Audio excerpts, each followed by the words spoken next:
nuwun. Ustaz Mustaqim. Assalamualaikum warahmatullahi wabarakatuh. Waalaikumsalam warahmatullahi wabarakatuh. Alhamdulillah, nahmaduhu wa nasta'inuhu wa nastaghfiruh. Wa na'udzu billahi min syururi anfusina wa min sayyiati a'malina. May yahdihillahu fala mudilla lahu wa may yudlil fala hadiya lahu. Asyhadu an la ilaha illallah wa la syarika lahu.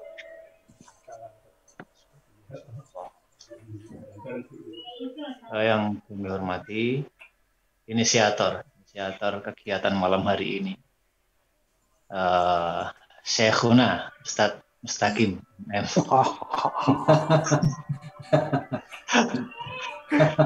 Beranda. Pokoknya kalau yang enggak ngoyak-ngoyak Pak Mustaqim kayak enggak jalan. Sepertinya jiwa apa ya yang cukup mendidih di Pak Mustaqim ini adalah jiwa modernisasi. Ya penggerak itu bahasa sepunya ngoyak-ngoyak. Kalau misalkan kita ini piaraan gitu pokoknya digiring aja. Kebuki.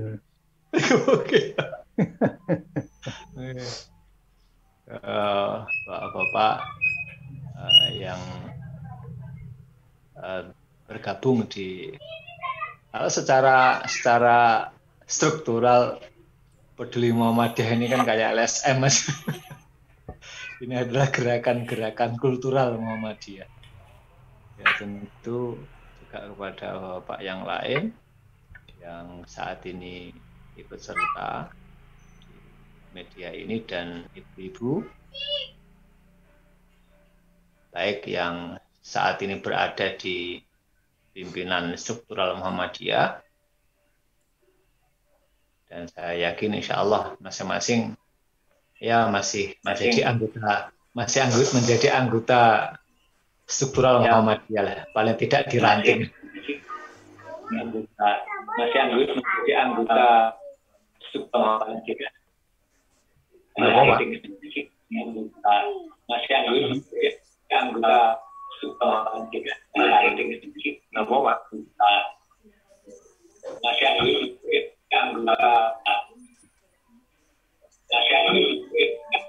Suara lain dari mana ya ini? Yang lain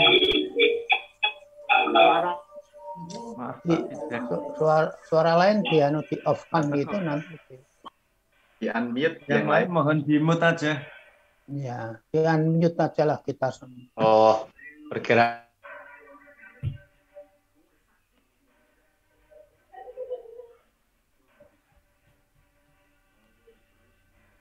Pak Furqoni mic-nya mati. Ya. Oke, sampun nggih. Pun. Nggih. Bapak, Ibu-ibu rahimakumullah. Matur nuwun. Kami ucapkan ini kepada kawan-kawan Ustaz Zainal, Ustaz Muhaimin yang mempersilahkan saya yang termuda dari jajaran Ustadz yang nanti menjadi mediator, fasilitator kegiatan kajian malam hari ini. Biasanya kan malah didahulukan yang sepuh dulu, ini malah yang nomse. Padahal yang paling muda Pak Sam loh. Perkara saya tadi kemarin, perkara saya sejauh ditanya Pak Sam sudah aman ya. Ternyata juga dilemparkan ke Megal Kulon.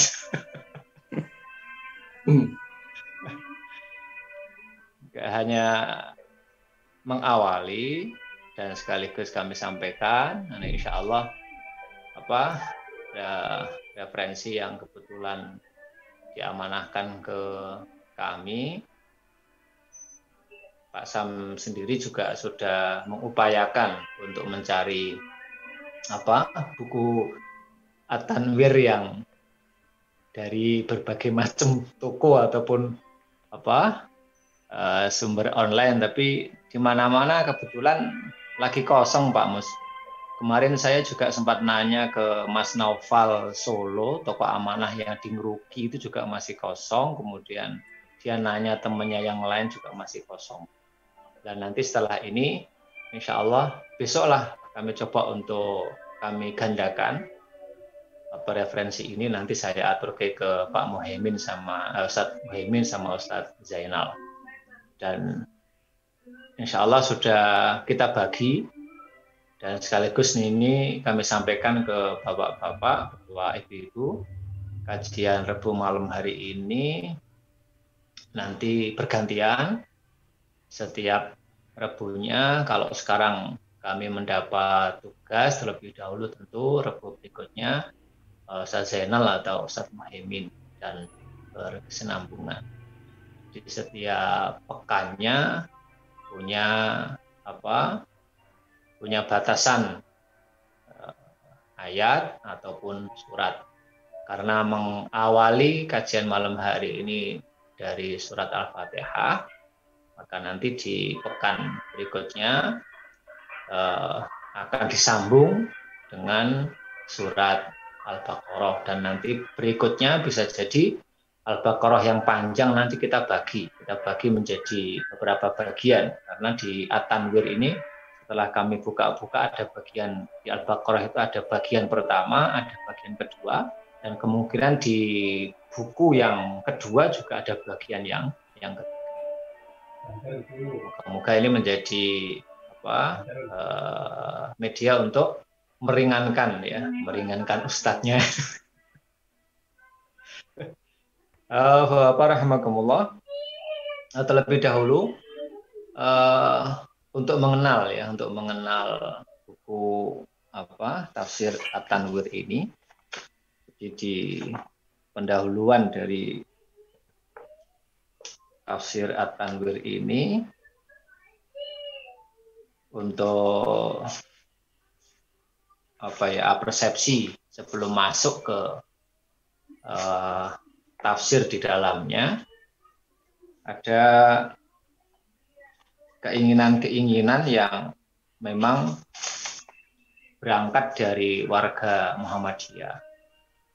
Kalau tafsir selama ini hampir itu dikeluarkan atau dibuat oleh penafsir-penafsir secara perorangan, sementara atas nama atau produk kolektif itu sepertinya hampir belum.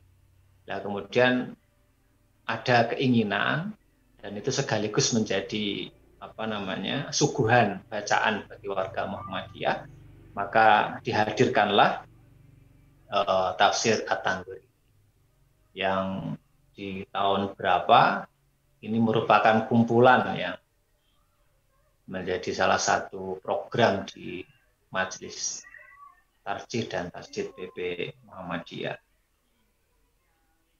Muhammadiyah sendiri memiliki komitmen dan sekaligus ini menjadi bagian dari pekerjaan Muhammadiyah, memiliki tanggung jawab untuk membina dan mengembangkan karakter umat dengan identitas berkemajuan. Kami sendiri juga bukan kaget ya, karena memang yang dipakai oleh Tarjih dalam melahirkan tafsiran Al-Quran ini dengan pendekatan tiga itu, ada Bayani, Burhani, sama Irfani. Maka di dalam kajian ini nanti juga tentu ada perbedaan-perbedaan yang selama ini kita baca. Ya, benar sebagaimana yang disampaikan Pak Mustaqim, bahwa di setiap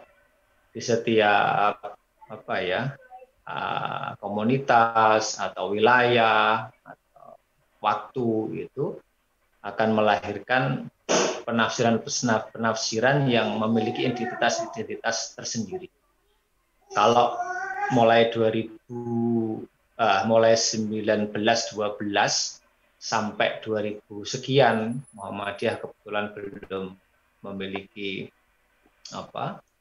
tafsiran sendiri, maka ketika hadirnya At-Tanwir ini sangat-sangat tepat menjawab, sekaligus ini adalah bagian penting perjalanan pengembangan pemahaman Muhammadiyah terhadap asas yang dipegang, yakni Quran ataupun maupun sunnah.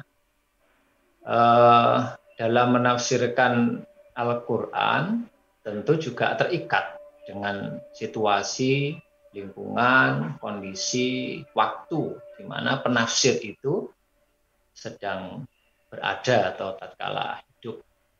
Kalau Abul A'la Al-Maududi memiliki tafsiran, ya tentu situasi politik saat itu akan sangat mempengaruhi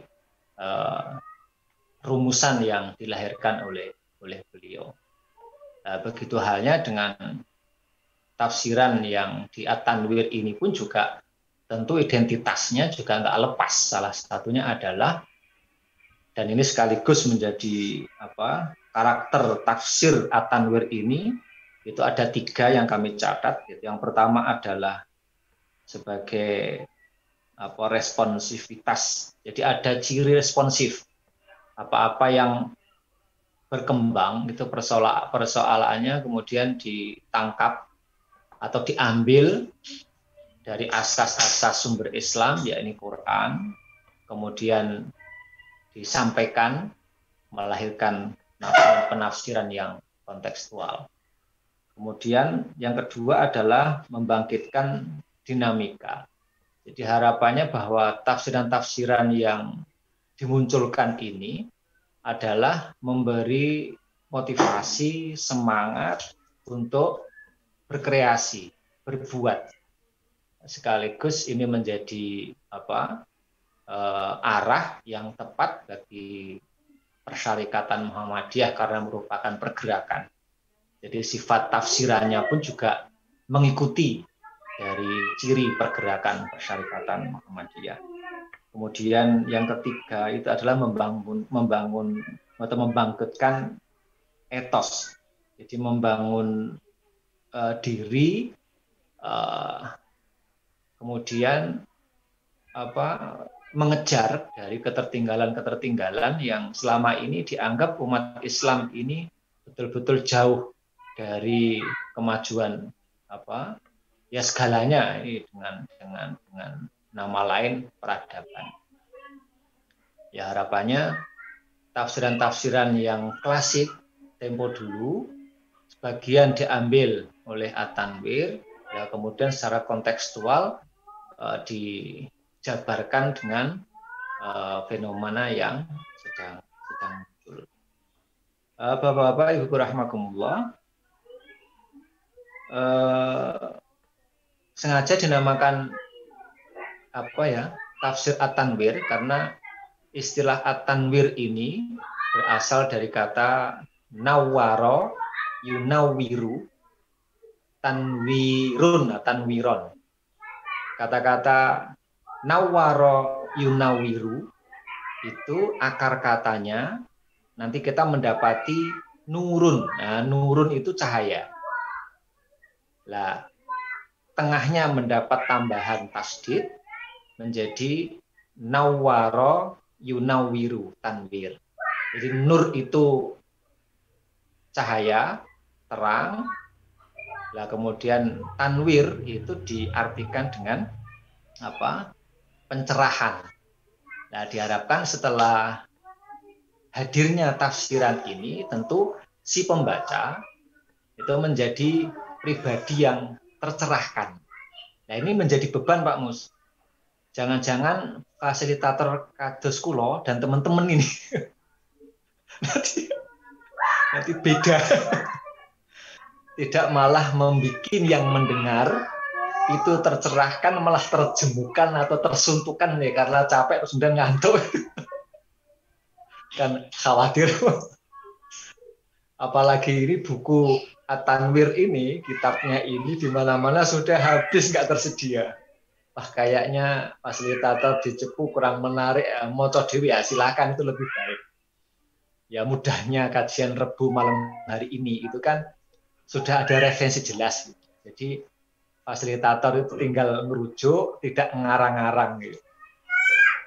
Ya memang tidak boleh ya. Kita ngarang tafsir itu nanti malah didugani Gusti Allah. Yang sangat memahami maksud Quran sendiri itu adalah hanya Allah. Dan sebaik-baik penafsir Quran selain Rasulullah itu adalah sahabat. Maka tentu pendekatan tafsir At-Tanwir juga nggak bisa lepas dari rujukan Ibnu Abbas atau para sahabat yang lain ataupun tabi'in atau ulama-ulama yang sudah memiliki kualifikasi sebagai penafsir, harus memahami metodologi ulumul Quran, bahasa Arab, macam-macam. Kita ini kan belum, sementara baru ngeresep gitu aja. Pendekatan bayani itu kan pemahaman saya itu adalah nakli, jadi memindahkan. Ya tadi bahwa tafsir At-Tanwir ini nggak bisa lepas dari riwayat-riwayat tentu. Yang saya ketika membaca tafsiran Al-Fatihah, contoh umpamanya nama-nama surat Al-Fatihah itu di At-Tanwir cuma disebutkan hanya 4.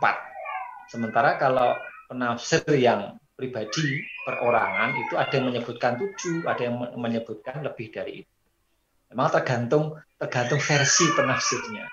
Nah, di Muhammadiyah ini salah satu yang tidak disebutkan itu adalah Al-Fatihah itu sebagai pengobat. Jadi nama lain dari Al-Fatihah karena dipakai ruqyah itu dalam di At-Tanwir nggak disebutkan di sini. Terus pikiran guyon saya, nanti kalau disebutkan Al-Fatihah sebagai nama lainnya adalah ayat ruqyah atau ayat syafi syifa itu nanti PKU nggak ada yang masuk karena cukup membaca Al-Fatihah itu. Makanya Muhammadiyah nggak memasukkan nama itu ke nama-nama Al-Fatihah. Ini guyonan saya aja Pak Muslim.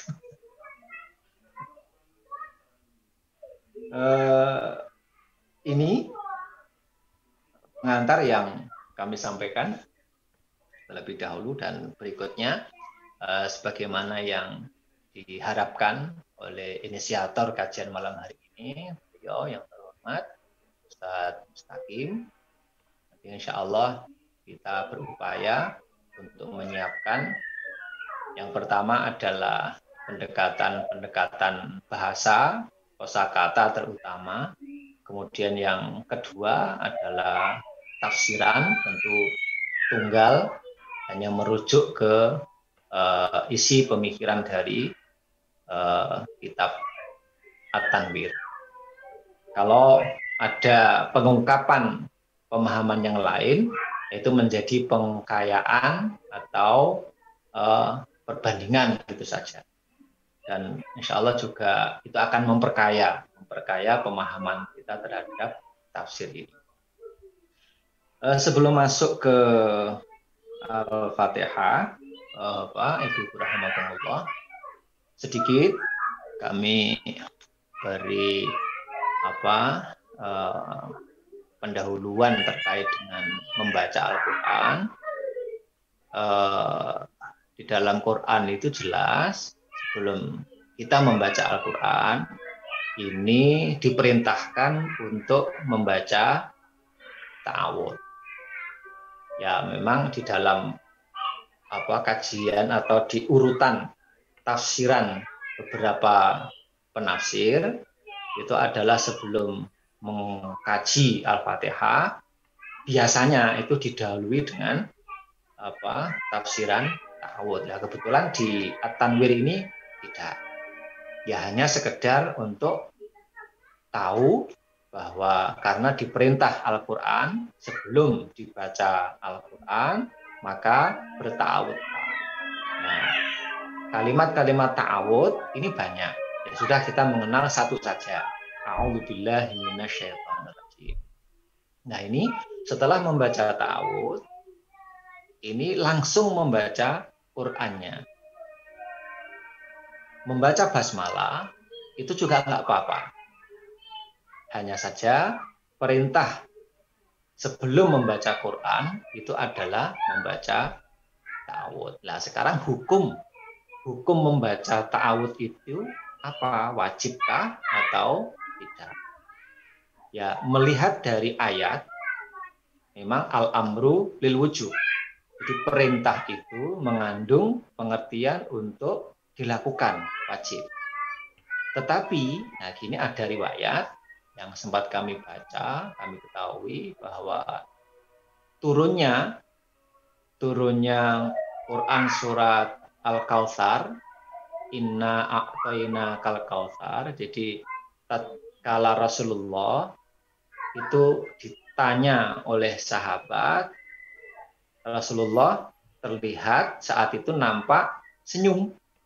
Kemudian ditanya, "Wahai Rasulullah, ada apa gerangan? Jenengan kok senyum-senyum sendiri?" Nah, kemudian Rasulullah menyampaikannya, tidakkah kamu tahu telah diturunkan Inna a'tayna kal kautsar. Rasulullah tanpa menyebutkan ta'awud terlebih dahulu. Maka riwayat ini mengandung pengertian atau menyimpulkan bahwa meskipun Al-Quran memerintahkan sebelum membaca Al-Quran itu dengan ta'awud, tetapi Rasulullah SAW sendiri ketika mengungkapkan surat Al-Kautsar itu tanpa mendahului dengan ta'awud. Jadi hukum membaca ta'awud ketika membaca Quran itu dihukumkan sunnah, tidak masuk pada kategori wajib. Lah ngoten kemawon. Dan sebaiknya ya namanya sebaiknya tentu kedudukan perintah Quran itu lebih tinggi. Walaupun Rasul sendiri ketika mengucapkan ayat Quran Al-Kautsar itu tanpa mendahului dengan ta'awud. Dan salah satu identitas orang yang paham adalah dalam kondisi apapun, dalam tindakan apapun, ketika dia membaca ayat-ayat Al-Quran didahului dengan ta'awud tanpa basmalah. Ya memang begitu tradisi sunnahnya ya. Ta'awud kemudian langsung Al-Quran. Kalaupun sekali lagi kami ulang, kalaupun di dalamnya, di tengah-tengahnya dibaca dengan basmalah, enggak apa-apa. Karena memang nanti insya Allah akan kita kaji kapan kita membaca basmalah. Setelah ta'awud basmalah atau setelah ta'awud langsung. Nanti insya Allah kita juga akan masuk, hanya saja kami sisipi sebentar bahwa basmalah itu sendiri ya kecuali di surat At-Taubah yang tidak pakai basmalah itu adalah menjadi pembatas antara surat satu dengan surat yang lain. Nah, kalau ada orang yang membaca Quran tidak dengan menggunakan ta'awud, lalu dia malah mengawali bacaan Qurannya dengan basmalah, nah ini ketidaktahuannya saja. Ketidaktahuannya. Karena memang sunnahnya membaca Quran itu adalah bukan basmalahnya, tetapi ta'awudnya. Jadi kesimpulannya di terakhir tadi, sebelum membaca Quran, bacalah ta'awud. Nah, kapan baca basmalah? Nah, moga-moga nanti kita masuk di materi itu. Mari sekarang kita masuk di Al-Fatihah. A'udzubillahi minasyaitonirrajim. Kalau bacaannya insya Allah sudah pada terbiasa melafadzkan. Kalaupun kami bahasanya dipaksakan untuk menuntun, belum tentu Pak Mustaqim. Seusia saya yang sudah mondok sekian tahun saja, itu masih perlu diluruskan dalam membaca Al-Fatihah. Saya teringat kiai saya cerita, ketika belajar di Madinah itu hampir, ya teman atau beliau sendiri, itu 1 bulan. 1 bulan diajari sama syekhnya di Madinah sana itu, cara membaca Al-Fatihah. Lah ya. Kita ini kan hanya pondok-pondok Indonesia. Kadang-kadang bacaan kita ini bahasa kerennya itu kalau di pondok-pondok pesantren salaf itu kan ada sanad ya. Kita ini kapan belajar membaca Quran dengan sanad? Nah, kalau di Muhammadiyah ketat dengan sanad ya nggak ada yang mau jadi imam, itu semuanya mundur.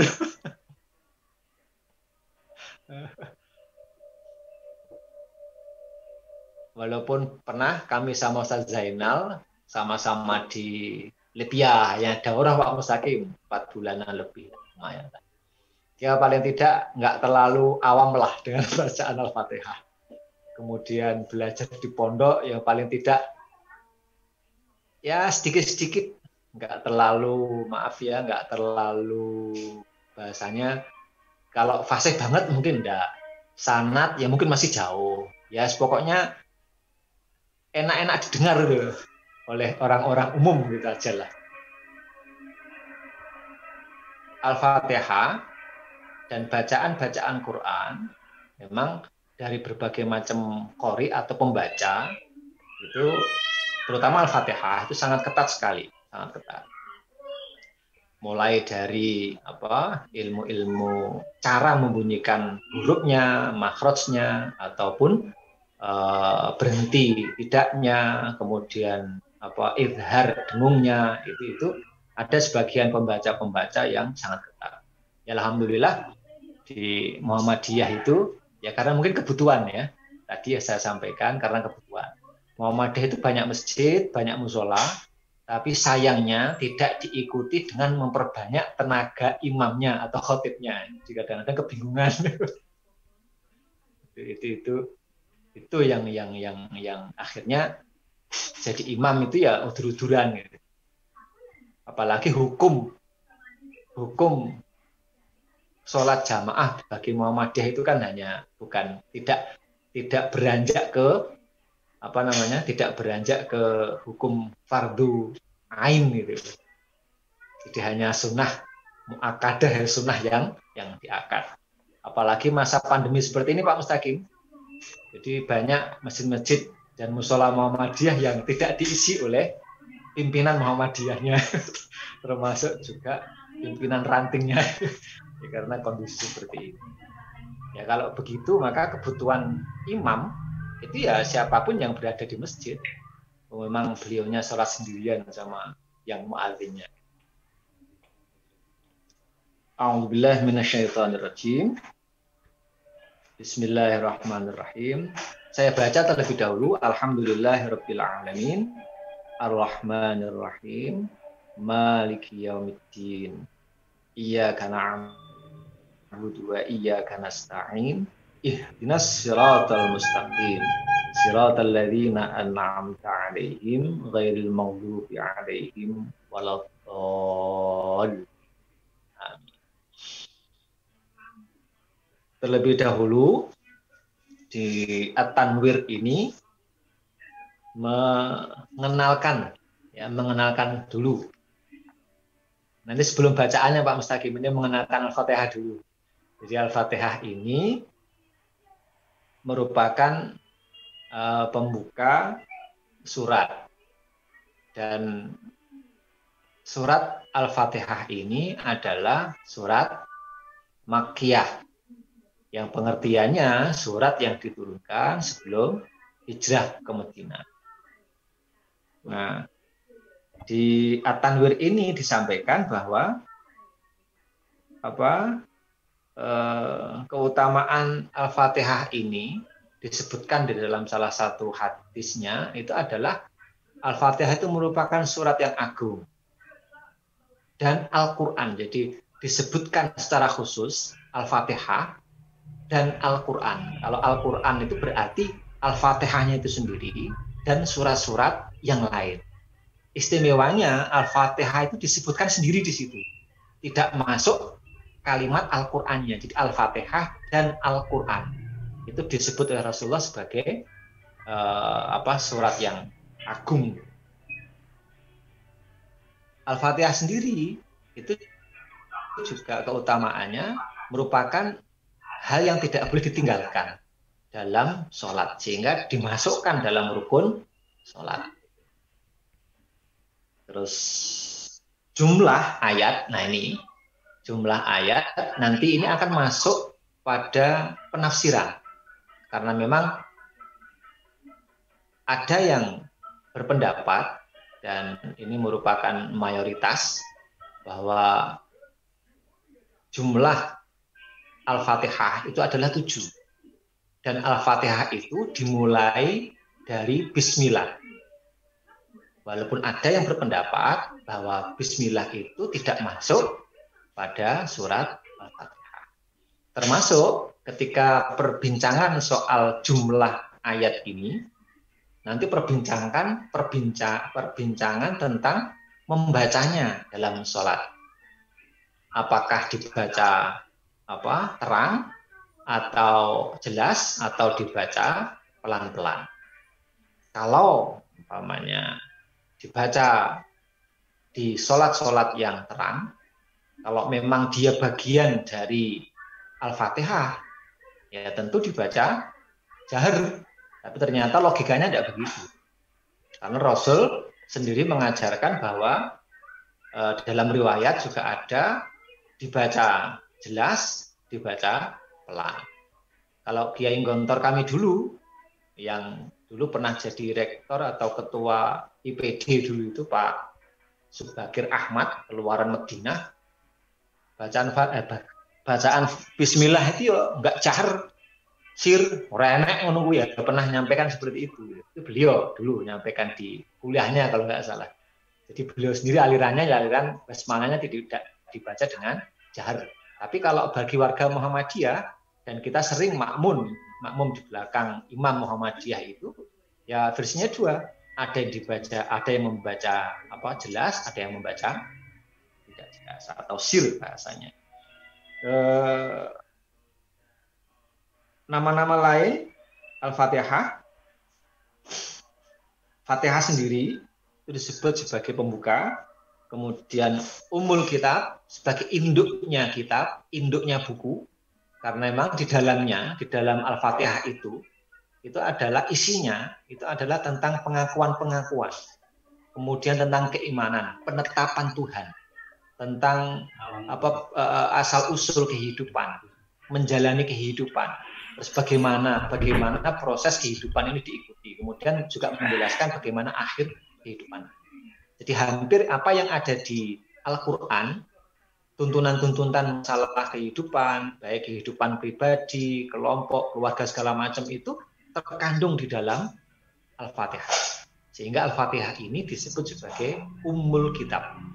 Umun itu asal katanya sama kalau kita memanggil ibu ummi, umun itu induk. Kembalinya anak itu ya kepada induknya. Kalau kita di manusia jarang menggunakan istilah induk ya. Induk, tapi kalau organisasi biasanya iya. Induk itu biasanya ya binatang kayak ayam kembali ke induknya. Kalau di istilah budaya Arab atau bahasa Arab itu ada ungkapan umul qura. Jadi desa-desa, Qur'ah, Qur'ah itu jamaknya adalah qura. Ummul qura, jadi induknya desa-desa, ya karena induknya desa itu ya kota itu. Apa-apa yang ada di desa mana-mana itu ada di tempat itu. Mungkin budayanya karena banyak pendatang masuk di wilayah tersebut, kemudian makanannya, kebiasaannya atau hal yang lain, sehingga tempat itu dinamakan Ummul Qura, jadi induknya pedesaan. Itu yang kedua. Kemudian yang ketiga itu adalah Sab'ul Mathani, artinya adalah 7 yang diulang-ulang.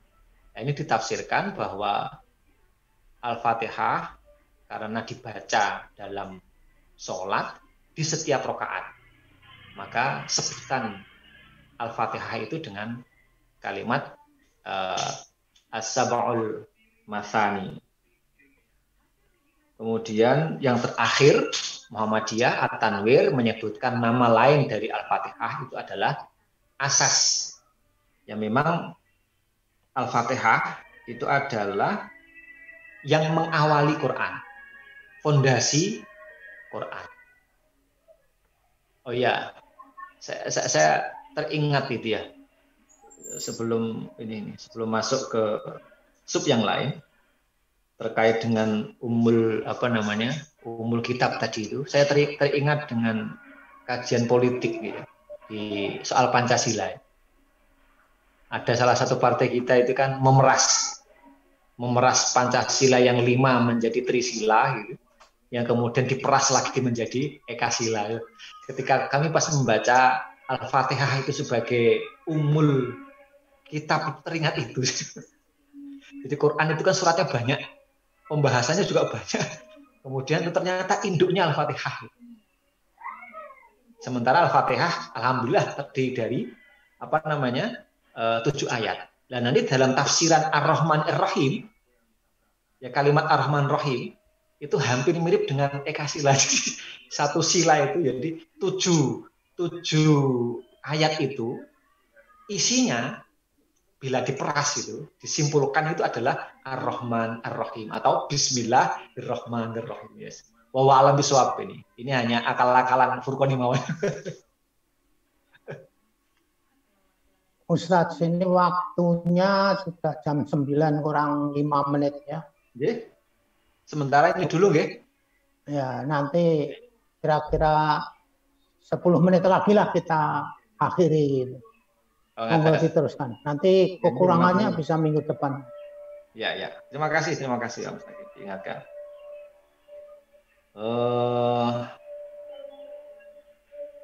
Terkait dengan 7 ayat jumlahnya, Tarjih itu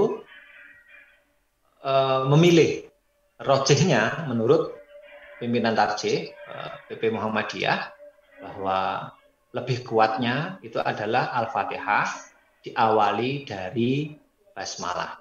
Jadi 7 ayat ini rojihnya. Terus Al-Fatihah ini memiliki 2 tema besar yang diserap oleh At-Tanwir. Yang pertama itu adalah menjadi pandangan hidup. Kemudian yang kedua itu adalah menjalani hidup. Jadi Al-Fatihah nanti ditafsirkan menjadi 2 tema besar. Yang pertama adalah pandangan hidup, yang kedua adalah menjalani kehidupan. Saya kira ini terkait dengan mengantar terlebih dahulu tentang Al-Fatihah. Insya Allah di kali ketemu lagi dengan kami, nanti akan kita coba secara rinci, mulai dari bacaan terlebih dahulu, kemudian kosakata, makna dari masing-masing kata, lalu tafsiran dari At-Tanwir. Dan insya Allah untuk Rabu depan kami monggo kami sampaikan kepada Ustaz Zainal atau Ustaz Muhaimin, dan nanti insya Allah bukunya akan segera kami kirimkan. Terima kasih Pak Mustaqim. Assalamualaikum warahmatullahi wabarakatuh.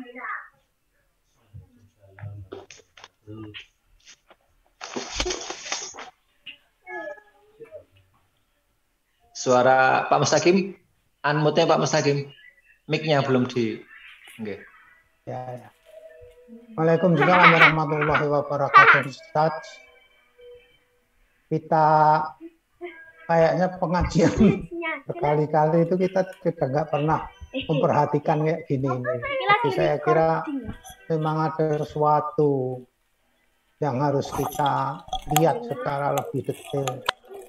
Sungguh menarik apa yang disampaikan tadi, sehingga kita ketika membaca Al-Fatihah nanti setelah selesai kita kaji, itu kita bisa ikut kayak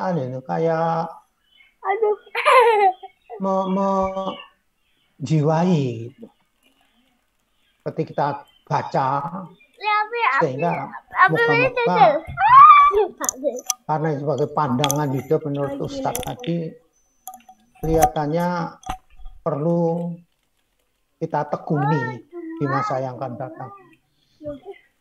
Jadi gitu Bapak-Bapak, kita janji sebetulnya 1 jam karena memang kalau tidak dibatasi, kalau di pondok pesantren itu mulainya malah jam 12. Pondok pesantren itu Tapi ya kelenger kabeh kita kalau gitu. Jadi saya kira kalau ini kita rutin, saya kira kok 1 jam itu ya memang sambil kita evaluasi cukup efektif bagi kita. Sementara ini kita trial dulu 1 jam, sehingga bapak-bapak yang lain itu yang sekarang itu punya agenda yang cukup padat itu bisa menyesuaikan diri. Bapak-bapak yang kami hormati, saat ini kita belum sempat untuk punya waktu untuk berinteraksi. Tapi ada satu yang saya inginkan, kalau memang ini kan saya dapat dari Sekretaris Umum Muhammadiyah khusus, saya diberikan dia tafsir ini gitu. Saya bayar, saya tidak boleh. Pokoknya ini untuk Pak Mustaqim. Demikian anunya beliau. Saya berterima kasih dapat ini.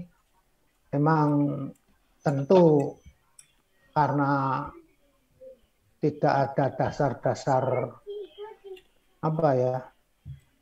pondoknya ini untuk memahami juga kebingungan aja gitu. Sehingga kita bersyukur malam ini kita selain memahami Al-Quran secara lebih tuntas juga memahami katakanlah pandangan hidup yang dikatakan tafsirkan oleh Muhammadiyah atau ideologi Muhammadiyah. Hanya malam ini sekali lagi karena kita mulai jam 8:15. Kalau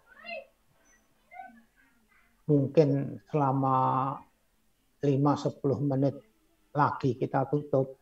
Kalau ada beberapa usulan dari bapak-bapak monggo. Tetapi saya ingin kalau memang tidak bisa mencari ngapa tidak di copy aja. Nanti di copy bapak-bapak yang ingin mempunyai itu dianu aja berapa gitu, bayar ke attached gitu. Sehingga ketika kita dengarkan ustadznya menjelaskan, kita juga bisa baca di dalamnya. Oleh karena itu ini bisa disebut ngaji bareng, istilah dari rekan-rekan dari STKIP Yura itu ngaji bareng. Jadi nanti kira-kira demikian. Mungkin ada 1-2 usulan dari bapak-bapak sebelum kita tutup. Tadi Pak Teguh usul dimulai 7:30, Pak Mus. Usulnya 7:30. Nggih, tadi Pak. Selesainya jam berapa? 8:30 ya. 8:30. Oh iya, jam 9. Setengah durasi. 7:30 belum pulang dari musola. Oh, jaringan. Ini musola. Ini 7:30 belum katanya. Oh, belum siap. Musolanya tutup terus. Ada ini sebabnya apa, Pak? Ya sekarang misalnya jam berapa? Jam 10 kan. Masih jam 10. Utawa seperempat jam lah. 8 kurang seperempat piye? Wis mulai kok anu. Ya? Ya kalau itu kan mesti Ya lebih baik Pak Mus. Panjang-panjangnya wirid ya wis rampung ya. Itu piye waduh. Ya sudah sementara seri karena yang saya kira kita tetapkan ini dulu sajalah gitu. Nanti sambil kita lihat gitu ya. Ada lagi Bapak-bapak? Itu untuk fotokopi Pak Harto siap sponsor Pak Mus tadi. Insya Allah iya. ada yang mau ya. Mau siapa yang membutuhkan bisa pesen silahkan gitu. Tolong Bapak-bapak didaftarkan aja lewat Pak Sam, Pak. Ya rekan-rekan lah. Pak Sam, Pak ustadz kita atau dari At-Tajdid, monggo Pak Harto. Jadi sponsornya Pak Harto itu ya. Tapi yang bayar, yang kopian ya bergerak. Gratis. Jadi tekniknya itu Pak Harto, tapi saya kira kita berapa biayanya harus ganti lah. Ya. Oke, ada lagi Bapak-bapak? Ya, jadi kalau tidak ada sebetulnya khusus untuk rekan-rekan sepuh ini kan sebetulnya selain ngaji ini ada waktu silaturahim gitu. Jadi nanti minggu depan kalau memang mau silaturahim ya setelah ngaji ini kita omong-omong sendiri, ditutup kita omong-omong sendiri. Saya kira begitu nanti anunya. Khusus silaturahim rekan-rekan kita sepuh. Bukan berarti bapak-bapak ibu lain tidak boleh, silahkan aja ikut gitu. Tapi secara resmi kita hanya selesai 1 jam. Kita akan tutup. Begitu ya Bapak-bapak dan Ibu. Kalau tidak ada lagi, saya kira matur nuwun. Sampai saat ini berapa yang ikuti ini? 27. Tadi sampai 33, yang sampai sekarang 27. Jadi sempat masuk 33, Pak. Alhamdulillah ini cukup banyak. Tapi kalau ini rutin, saya kira ada anunya, ada. Dulu kita rencananya kan wong telu tetap jalan gitu loh. Sekarang kita hampir lebih dari 20, hampir 30, jadi alhamdulillah. Kalau tidak ada lagi Bapak, marilah kita tutup dengan bacaan hamdalah. Alhamdulillah. Amin. Minggu depan jam yang sama kita mulai tepat jam 8. Assalamualaikum warahmatullahi wabarakatuh. Waalaikumsalam warahmatullahi wabarakatuh. Warahmatullahi wabarakatuh. Oh, rekan-rekan cepu arep ngomong-ngomong saya. Arisan. Pak Waji on the way. On the way, oh di perjalanan toh. Iya. Driver kita Pak. Iya.